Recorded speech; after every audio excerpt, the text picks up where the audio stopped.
What is up YouTube? Welcome back to the channel. My name is Julius Velasco with Entrepreneur Real Estate, and today we're going to talk about the difference between condos and townhomes.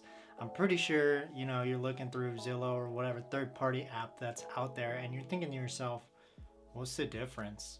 Well, in this one, I'm going to go ahead and show you, actually kind of tell you the difference between the two. So before we dive in, if you find this info helpful and useful at all, feel free to hit that like button. Also, feel free to hit that subscribe for more content. Diving into the video, so we're going to go ahead and dive into kind of what a townhome is for itself, and then kind of the similarities to both condo and a townhome.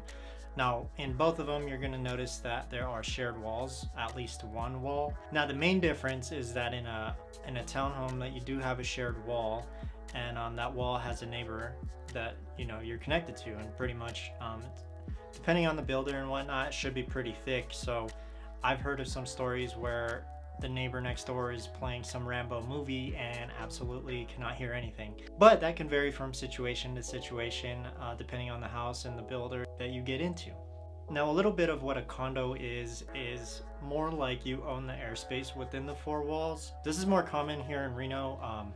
For the downtown areas, you'll notice that the more high-rise areas, you'll notice those to be more condos. Now, the reason for that is each section of the floors are airspace, and in those airspace you own them. But the thing that makes that different is that in a traditional townhome you would own the ground all the way up to the airspace, but like I said, in a condo you would only own the four walls and what is inside of that. Depending on your HOA, it'd be hard to modify whatever is inside, but there are some people that renovate depending on what, like I said, depending on what's written in your contract. You'll notice between the two townhomes and condos that you'll have amenities depending on if you have a pool, or depending on the HOA that you're paying, you'll have some amenities available to you. With that being said, there might be some associated fees that you might need to think about. Typically in the townhome that you'll notice you own more of the backyard, the front yard, and pretty much as if it was a house itself. That's pretty different than a condo, but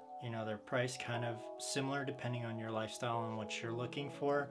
Every home is different from area to area, and you should definitely do the research and kind of hire an agent and figure out what's best for you and your living style. What I mean by that is you'll notice some of the downtown condos, they'll be around maybe the 200 range, and that's about the time that I'm filming this, which is, September 1st, 2020. So those are the condo ranges, maybe from 200 to 250 at the time, depending on how many bedrooms you want to. It definitely, living in the innermost downtown city, it's a little bit more expensive, but you'll tend to notice that in townhomes the structures are fairly similar, or if not identical to one another, and you'll kind of notice buildings with dual garages, and you'll see that it's probably split in half. That's most likely a townhome. Hire an agent to do the research for you, and definitely check out to see what's best for you. If you definitely find this content of value, feel free to hit that like button and subscribe for more content. That's pretty much a gist of condos and townhomes. There's a little bit more to get into it, but that's pretty much the basics. I hope you guys enjoyed the video.